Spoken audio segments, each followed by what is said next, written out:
l'aide humanitaire et médicale. C'est absolument essentiel. J'allais vous en parler. Dans ce conflit, un rôle majeur, bien sûr, tenu par les ONG. Jean-François Corti est avec nous, vice-président de Médecins du Monde. Est-ce que vous vous préparez à intervenir dans les prochaines heures, les prochains jours, justement, pour profiter de cette trêve, pour aller dans la bande de Gaza, voir quelle est la situation et voir comment vous pouvez aider?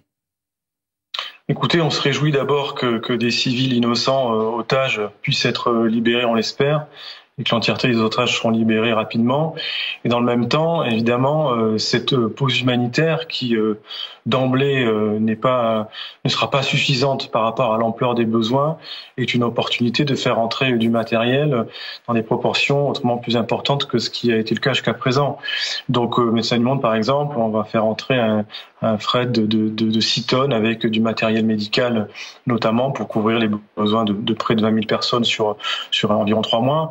Mais l'enjeu aujourd'hui, c'est de faire en sorte que cette pause, entre guillemets, devienne rapidement un cessez-le-feu. Et c'est ce que nous demandons, parce que, pour rappel, c'est 2 millions de personnes aujourd'hui qui cherchent à manger et à boire. Les équipes de Médecins du Monde, par exemple, on est très difficilement opérationnel. On a un médecin qui travaille encore dans un hôpital. La plupart des autres acteurs cherchent à manger, à boire. On ne fait pas plus d'un repas par jour, donnent de l'eau saumâtre à boire à leurs enfants ou de l'eau de mer mal filtrée. Donc la situation humanitaire, elle est catastrophique. Et si 4 jours de pause sont les bienvenus pour faire entrer de l'eau, de la nourriture, des médicaments pour 2/3 des hôpitaux qui sont plus fonctionnels, et bien malgré tout, ça va être une goutte d'eau dans un océan de besoins. On peut faire quoi en 4 jours, Jean-François Corti? On peut faire quoi en 4 jours? On peut faire pas grand-chose. On peut faire entrer du fuel, on l'a dit. On peut faire entrer des médicaments et de la nourriture, mais dans des proportions qui sont très faibles. Je vous rappelle, depuis plus d'un mois, c'est moins de 1000 camions qui sont rentrés, alors que quotidiennement, c'est que 500 à 600 camions qui doivent rentrer. Aujourd'hui, sur les 35 hôpitaux qui sont présents dans la bande de Gaza, les 2/3 ne sont plus fonctionnels. Les médecins dans ces hôpitaux n'ont plus de traitement pour faire des anesthésies, de la chirurgie, des césariennes, et font de la médecine de guerre de bas étage. Pour rappel, les Nations Unies évoquent une situation de famine si les choses ne changent pas. Et ce n'est pas en 4 jours qu'on arrive à bloquer un processus qui amène vers une famine. Donc, on va faire entrer du matériel. Les acteurs humanitaires, Croissant-Rouge, Nations Unies vont faire entrer du matériel. Mais dans 4 jours, on ne sait pas comment sera la situation. Est-ce que les bombardements reprendront? Est-ce que le stock qu'on aura fait rentrer sera bombardé? Est-ce que nos équipes continueront à mourir sous les bombes comme c'est le cas aujourd'hui? Je n'en sais rien. Donc, on demande un cessez-le-feu absolu pour sauver la vie de millions de civils, potentiellement d'otages et d'humanitaires aujourd'hui qui meurent sous les bombes de manière démesurée. Quand vous dites « on va faire rentrer du matériel », quelles sont les informations dont vous disposez actuellement? Vos camions, ils sont où? À quel moment est-ce qu'ils vont rentrer dans la bande de Gaza?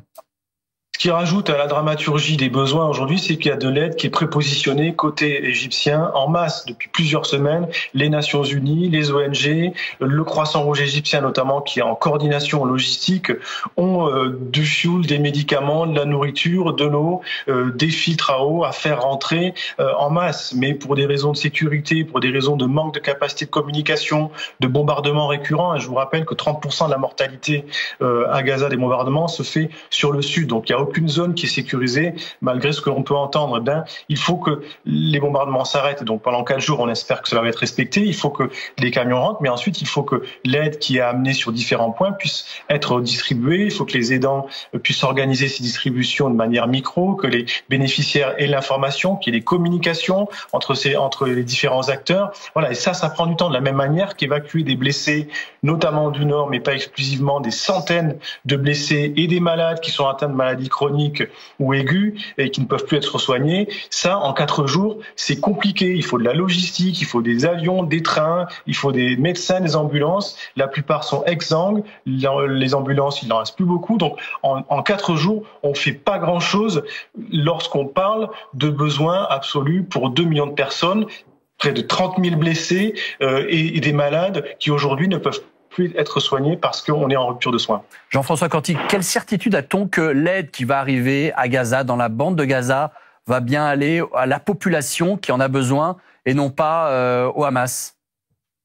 Dans toute zone de conflit ou de volatilité politique, on sait qu'il peut y avoir des risques de détournement, mais on a les capacités, les ONG, les Nations Unies, de pouvoir suivre, flécher notre matériel. On a des équipes qui, même si elles sont en difficulté aujourd'hui à Gaza, sont prêtes à recevoir avec le partenaire du Croissant Rouge égyptien et palestinien le matériel pour pouvoir le prépositionner et ensuite le distribuer. Moi, mon inquiétude, c'est pas de savoir si l'aide va pas toucher les civils, c'est savoir dans quelle mesure elle va pouvoir toucher tous les civils, parce que depuis le début de l'entrée de certains camions, depuis un mois, il y a très peu de personnes qui en ont bénéficié.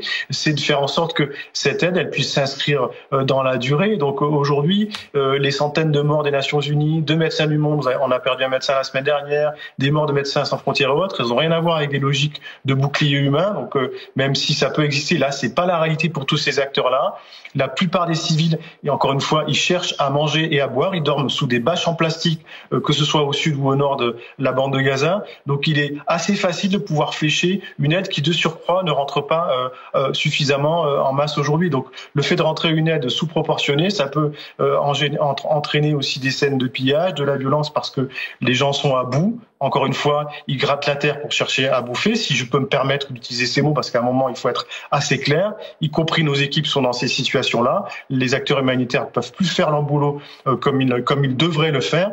Et encore une fois, on est dans une dynamique de famine si les choses ne changent pas. Donc c'est pas en 4 jours qu'on arrête un process potentiel de famine. Et donc il faut réaffirmer une inscription dans la durée via un cessez-le-feu pour que cette aide, si on estime qu'elle doit être nécessaire et elle l'est, puisse arriver dans des proportions adéquates pour répondre à l'ampleur des besoins qui sont monstrueux aujourd'hui à Gaza. On a bien entendu votre position, Jean-François Corti, vice-président de Médecins du Monde. Merci.